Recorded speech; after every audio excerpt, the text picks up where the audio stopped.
नमस्कार दोस्तों, जब बर्बरीक 13 वर्ष के थे तब उन्होंने बड़े से बड़े दैत्यों का विध्वंस किया था। तो ऐसा क्या हुआ जिसके कारण हुआ बर्बरीक और परशुराम के बीच भयानक युद्ध? तो आइए जानते हैं। वीडियो को शुरू करने से पहले अगर आप पहली बार हमारे चैनल पर आए हों तो चैनल को सब्सक्राइब कर लें और बेल आइकन को जरूर दबाएं। जब मैत्रेय ऋषि भोलेनाथ का अखंड तपस्या करने बैठे तभी वहाँ कुछ दैत्य उनकी तपस्या को भंग कर रहे थे। तभी उनकी माँ वहीं से पानी लेके जा रही। जैसे ही वह देखती है कि मैत्रेय ऋषि आशाएं हैं तो वह अपने बाज को अपने पुत्र बर्बरीक के पास संदेश लेकर भेजती है। तो वह बाज निकल जाता है बर्बरीक को ढूंढने। उस समय बर्बरीक भोलेनाथ की तपस्या पूर्ण कर लेते हैं। जैसे ही भोलेनाथ वहाँ उपस्थित हो जाते हैं, भोलेनाथ कहते हैं वरदान मांगो बस। तो बर्बरीक कहते हैं कि मुझे बुराइयों को नष्ट करने वाला एक डंकार धरती हिलाने वाला पिनाक धनुष चाहिए। तो भोलेनाथ कहते हैं तथास्तु। और उसी समय भयंकर बिजली कड़कती है और पिनाक धनुष उत्पन्न होता है। और जैसे ही पिनाक धनुष बर्बरीक के पास आता है तो ऐसा लगता है मानो शिव खुद चल रहे हों बर्बरीक के पास। वाह!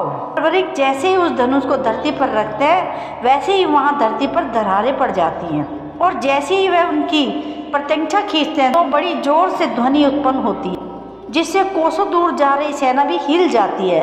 उसी समय उनकी माँ के द्वारा भेजा गया बाज वहाँ पहुँच जाता है और बर्बरीक उनके संदेश को पढ़ लेते हैं और सोचते हैं कि कोई मेरी माँ को परेशान कर। मेरी माँ आशाएं है। वैसे ही वह अपना धनुष छोड़कर बाज से भी तेज भागते हैं और वह कुछ ही क्षण में माँ के पास पहुँच जाते हैं और सामने खड़े दैत्यों को देखते हैं जिनकी आंखों में खून सवार था। ऐसा लग रहा था कि वह दैत्य सारा लहू पी जाएंगे।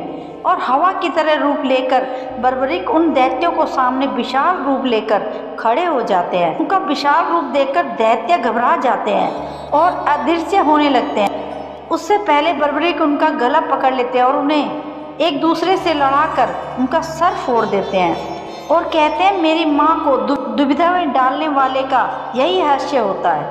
तभी उनकी माँ कहती है पुत्र, उन्होंने मेरा नहीं मैत्रेय ऋषि का तिरस्कार किया है। तो बर्बरीक कहते हैं मेरी भूल माफ़ कर दें माँ।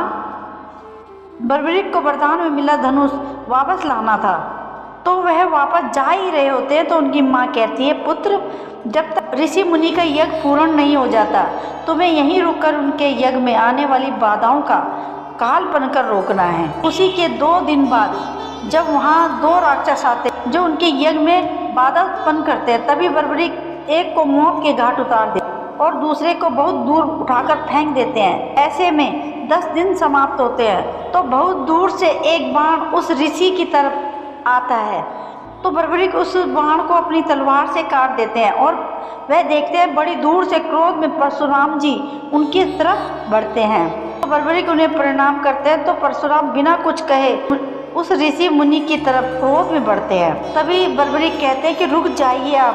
तभी परशुराम ऋषि की गर्दन काटने जा ही रहे होते हैं। तभी बर्बरीक उनके परसे को अपनी तलवार से रोक लेते हैं। तो इससे परशुराम बहुत ज़्यादा क्रोधित हो जाते हैं और गुस्से में बर्बरीक को ललकारते हैं कि तुम्हारा इतना दुस्साहस कि तुमने मेरे परसे को रोक लिया, मैं तुम्हें युद्ध के लिए चुनौती देता हूँ।